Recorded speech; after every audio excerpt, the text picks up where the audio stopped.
excited anymore, because I've been doing this a long time, but when you get the chance to interview someone like Harvey, who we could probably sit up here for 3 hours based on his achievements and all the things he's done. I'm sure he's got a ton of stories, but we have a limited amount of time, so I'm going to try and move quickly because there's a lot to touch on. Harvey, let's start off with your beginnings in the business. You were a pharmacy student, if I'm not mistaken, and then you started Club 66 and the Crystal Palace garden parties. Can you tell me about your formative years in starting in the business and what made you gravitate towards music and becoming an entrepreneur at such a young age? Here.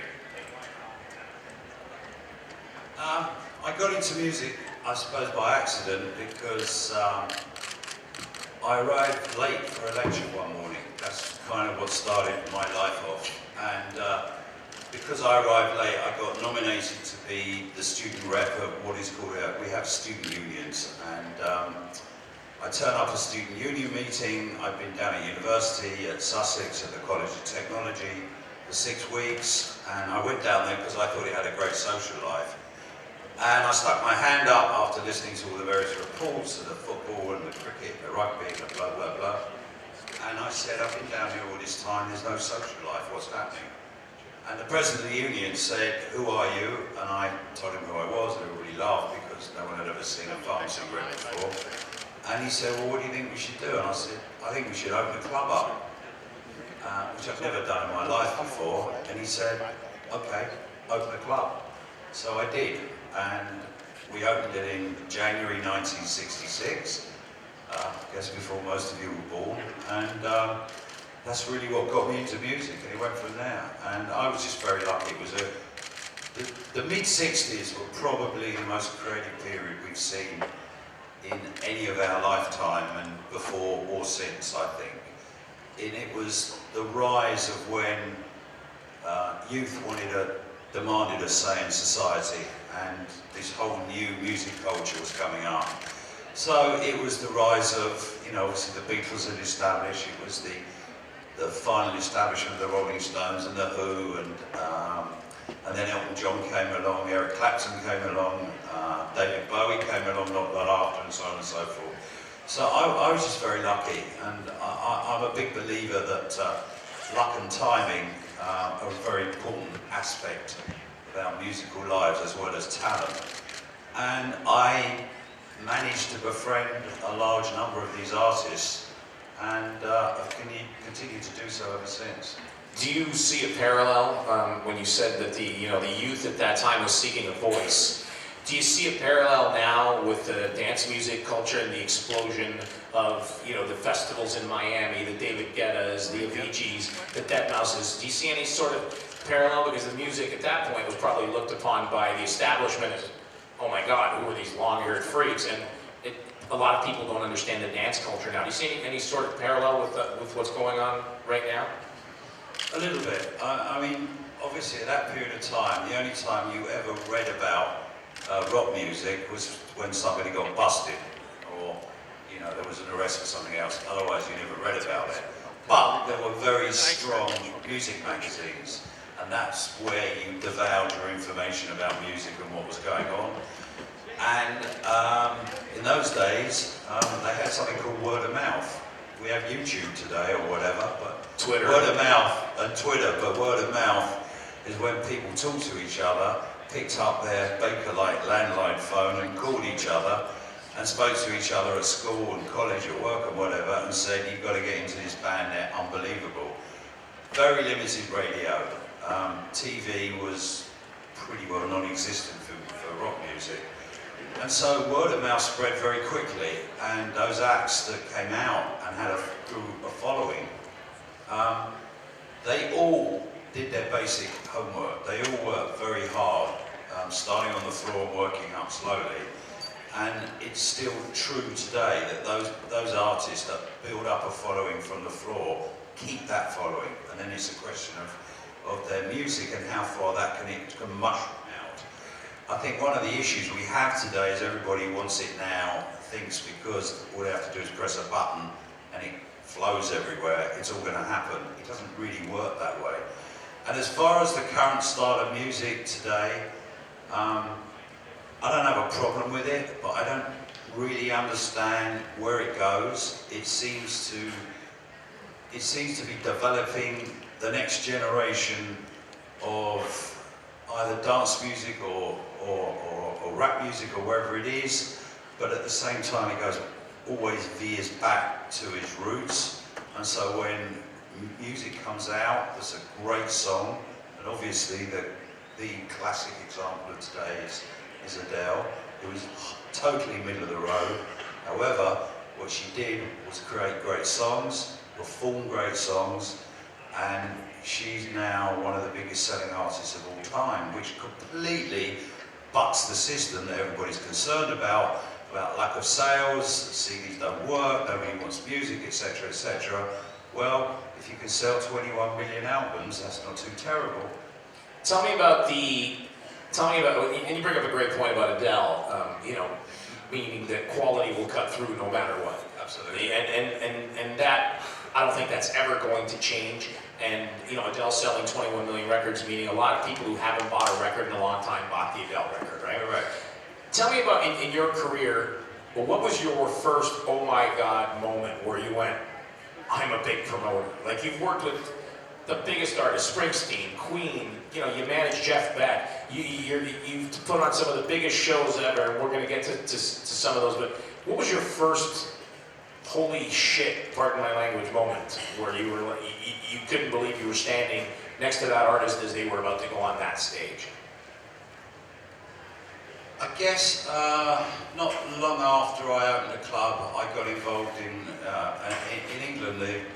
The students have a fundraising day every year. It's called Rag Week, or it's a week of activity. So I was asked to organise an event to raise money, normally for local charities and whatever. But it was a fun day out. The students let loose and so on, ran around the streets trying to raise money for local causes. And I put a show together where John Lee Hooker was the headliner, and he was backed by John Mayall's Blues Breakers, and there was a guy in the band called Eric Clapton, and I'd seen Eric Clapton play, because once I got into this, I started to go wherever I could to watch as much music as possible. And I felt it was so good that he was being kind of held back. So I put a poster together, and I put John Lee Hooker with John Mayall's Blues Band, and I put underneath it, featuring Eric Clapton. And it's probably the first time that he kind of come out on his own. And how did John Mayall feel about that when he saw the poster?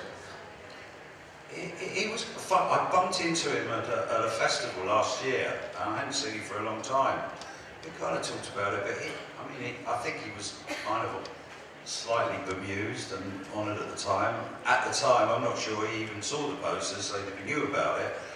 But I think when I saw, there were so many acts coming up at that time, and so many people were blowing me away. The obvious ones were the Beatles on one side and the Stones and the Who on the other. To me, my favourite band of all time still has to be the Who, probably the most exciting band ever that's ever played on this earth, who still surprise every time they play. But then I saw people like Mark Bolan, the Pink Floyd. I went to see them down in a little tiny club in Covent Garden called Middle Earth, and I had no idea what they were all about, but they were so different, and there were so many different veins of great music coming out all at the same time. It was just, it was like, being in a sweet shop as a kid, which packet of sweets you grab first. And what I found was that, and again, a principle that I've stuck to today, is always trying to find the right venue to present those artists in the right environment. And I think that's really important. And the second thing that I discovered, and again as a principle today, which unfortunately not many promoters do, my concern when I do a show is I'm just as much concerned as the public experience as it is backstage, making sure the artist's okay. So I spend as much time out front as I do backstage. Once that artist is on, I want to see them play, and particularly I want to hear them. And in the early days, when sound systems were still being experimented with, and often were quite difficult, and particularly with microphones and amplification and so on, I used to go and scream at sound engineers out front because I would watch an audience and then I'd be sitting there going, I can't hear. Or then it's too loud. And I used to berate, I had a reputation for berating sound engineers because often they learned their craft on the road as they went. Many of them were told the levels to set in a room and never took account of the acoustics of the room itself, and often you lost out on a show because it was just deafening. Today we have subwoofers and sound, bass sound, which just goes right through you. I think most of the reason why people like going to dance shows is because the subwoofers actually make them dance. It's like Mexican beans. You're talking about venues and you're talking about bands. How many of you guys in here have been to a show in a stadium, like the Rogers Center, a big stadium type show? So, U2 is, I guess, you know, the benchmark now as far as stadium artists go. You've worked with Springsteen, you've worked with all kinds of big artists. You're legendary for coming to North America. Harvey would come to North America and he would lobby the American artists before they get to London to come over and play for him. He'd basically come here and work the artists. Tell me about who is going to be filling the stadiums in 5 years, in 10 years. Do you see a problem developing as far as the big artists in the world, when the Springsteens and the U2s and the Stones, you know, end up retiring or, you know, or going away or whatever the case is? We have a total dilemma at the moment where we have amazing, fantastic venues all over the world today, where acoustics are much better, where the public experience is much better, the backstage experience is much better, etc., etc. All over, and there are more and more arenas being built and stadiums being thought of for music, and yet we don't have the acts to fill them, and it's a problem, and we're going to have a gap. And I think one of the difficulties about the current genre of music that's popular today is it doesn't necessarily translate into a stadium effect.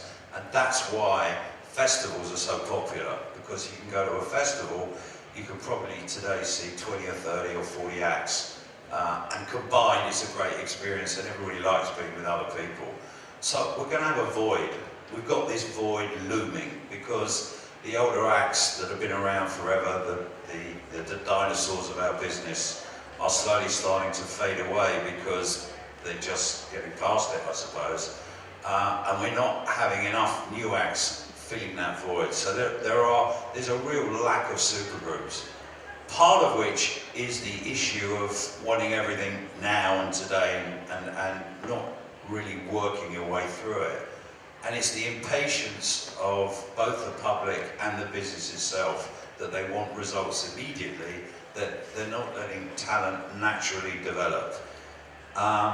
Nevertheless, music is listened to more today than ever before. It's more available than ever before, and it's part of our common day parlance. So eventually what will happen is there will be a whole slew of new acts who will just fight their way through, and they will become the next, I guess, supergroups.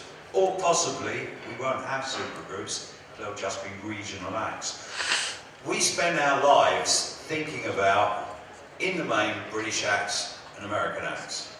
What we forget about is there are great German acts, there are great French acts, there's amazing Brazilian acts, there are Mexican acts, and so on and so forth. So there are plenty of local and regional artists that do amazing business. I mean, there's 20 acts in Germany that can sell 1 million tickets each just in what are called the gas countries, which is Germany, Austria, Switzerland, and never move outside it. There was always Canadian acts that did huge business here that people didn't know about, 1 or 2 broke through. And the same in Australia. So we forget about that because we always look at those top big American and British acts and think nothing else exists. And one of the strange things that surprises me a bit about the opportunities today on the web, on the mobile, using YouTube and whatever, is there aren't enough international acts from other countries who are really breaking through in a global market. And I think it just needs a lot of attention. So why are the record companies, who are the, whatever anybody thinks about record companies, they are the building block alongside the promoters of how an act breaks its career. And I think there was some big discussions going on a week about you can do it yourself, yes you can do it yourself, you can do it yourself. But at some point you need a machine behind you and alongside you to break through that barrier. You need those introductions, you need that network, you need those opportunities. And we're in an interim period where that's not really happening enough. Pop acts will always break through. They come up like a rocket and they go down when that rocket fuel is expended just as quick. Most of those acts have a 2.5 year shelf life, they're gone on to the next. Nothing wrong with it, but that's the way it is. But sustainable acts are becoming few and far between, and they're difficult. And acts that even have potential are breaking up much too quickly. They're just not staying the course, and they need to do that. How many of you guys have heard of Live Aid? Not Live Aid, but Live Aid. You remember Live Aid? Well, Harvey was instrumental, along with Bob Geldof, in pulling off Live Aid. Can you tell us a little bit about the Live Aid, how it came to be, your involvement, your relationship with Bob Geldof? I promoted Bob when he was in a band called the Boomtown Rats. We went through the punk period, which I personally thought was a very dark period in our lives. It was a rebellion. It was to me, the revolution of the uglies. It was a very strange scenario that came up when everybody was being quite decadent. And they weren't very polite, were they? And successful. And suddenly there were kids coming up who just didn't want to know about general society, were rebelling against it, which is fine. Musically, I didn't think it was very good either, except for 3 or 4 bands which I was lucky enough to work with as well, that I really liked. The Clash, The Jam, and I happen to like the Boomtown Rats. So we knew each other. In that period of time, it was the first time that Africa came on the map, that there was a problem. There was a problem in Africa because there was a famine and people were starving. And over in Europe, at the same time there were headlines going on in every paper which basically were dealing with fruit mountains and butter mountains. What do we do with all this surplus food? And it was just being destroyed. And there was this dilemma. Suddenly on TV news, there was a journalist called Michael Burke who completely broke the rules and the mold. And he was showing pictures of people who were starving. And this had never been, people talked about it, but no one had ever seen pictures of it. And it just hit everybody. And on the other side of it were, as I say, the discussion was, what do we do with this surplus food that we've got? And so it was an easy topic to deal with. Everyone was touched by these pictures. Bob came out with the idea that we have to do something. And he and Meteor created the record, Do You Know It's Christmas? And got all these artists in a room together, which again had never been done before, to create a record which I think still sells every Christmas. Beyond that, he then decided that we should be doing a concert, came to see me, and I was at the time looking after Roger Waters, who had just split from the Pink Floyd and was about to embark on his first solo tour. And I was working with George Michael and Wham, and taking the first Western pop band to China, which was a bit of an experience. And I said to him, I can't do this. I can't even, as much as I sympathise with what you're doing, I can't do it. Call me when I get back from China. So I went to New York, we launched Roger Waters' solo tour at Radio City. It was called The Pros and Cons of Hitchhiking. And then I went straight off to Hong Kong to meet up with Wham. Which incidentally Eric Clapton played on. Yeah. Okay. Right. And we went to China, and it was a huge success, really by default, a complete other set of circumstances. Got back from China, quite exhausted, but a little bit elated and relieved that it had worked. And the next morning, Bob was sitting outside my office at 10 o'clock and just marched in and just said, we're doing this concert. And so we had 10.5 weeks to put this event together. He rattled off a list of acts of everybody and anybody anyone had ever heard of. And I thought, well, if it's true, then we're going to have a pretty big show. And I started calling around some of these artists and their managers, none of whom knew what on earth I was talking about. So it had a bit of a shaky start, but Bob was terribly persuasive as he is. And slowly but surely, within 10.5 weeks, we started to put this event together, which purely and simply was to raise money and to open the profile up about these people who were just starving, and we could do something about it. So it was cause and effect.